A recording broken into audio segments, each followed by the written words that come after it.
আমরা কারো হাত থেকে সিল নিয়ে দিতে চাই না, কারো ব্যালট পেপার রেখে দিতে চাই না।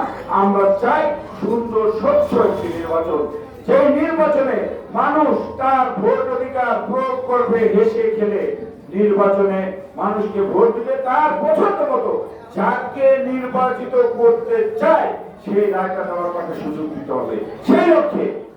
সেই লক্ষ্যে বর্তমানে যে অন্তর্বর্তীকালীন সরকার আছেন তাদের কাছে অনুরোধ থাকবে, এই 17 বছর যুদ্ধ ছিল ভোটের ভাতে, মানুষের কর্মের অধিকার নিয়ে আন্দোলন করেছি, অনেক শহীদ হয়েছেন, অনেকে আর ফিরে আসবেন কিনা জানি না, গুম হয়েছে, কিন্তু আর কাল ক্ষেপণ না করে এই ডিসেম্বরের মধ্যেই নির্বাচন সম্পূর্ণ করে বাংলাদেশে একটি নির্বাচিত সরকারের মাধ্যমে রাষ্ট্র পরিচালনার সুযোগ করে দিতে হবে এই সরকার। সেটাই আমাদের আহ্বান, এটা বাংলাদেশের মানুষের দাবি।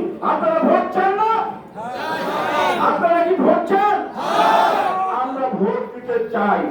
আমাদের কোটি কোটি যুবক 10 বছর ভোটার হয়েছে কিন্তু ভোট দিতে পারে নাই।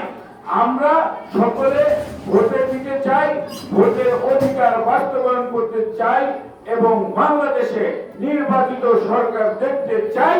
সেই ব্যবস্থা এই অন্তর্বর্তী সরকারের দ্রুত করতে হবে, সেই আশাই ব্যক্ত করছি এই সরকারের কাছে। পাশাপাশি আগামী দিনে আমাদের দলের ভারপ্রাপ্ত চেয়ারম্যান জনাব তারেক রহমান বাংলাদেশের আগামী দিনের কিভাবে রাজনীতি দেখতে চায়, কিভাবে দেশকে দেখতে চায় আপনারা সবাই জানেন। 31 দফার আলোকে আগামী দিনে তার রাজনীতি পরিচালনা, দেশ পরিচালনা সকল ক্ষেত্রে আমরা সবাই তার পাশে থেকে এই 17 বছর যেভাবে যুদ্ধ করে গেছি রাজপথে থেকে আন্দোলন সংগ্রামে, ইনশাআল্লাহ বাকি দিনগুলো ভোট না হওয়া পর্যন্ত রাজপথে থাকবো। জনাব তারেক রহমানের নির্দেশ অক্ষরে অক্ষরে পালন করব, এই প্রতিশ্রুতি দিয়ে শেষ করছি। আল্লাহ হাফেজ।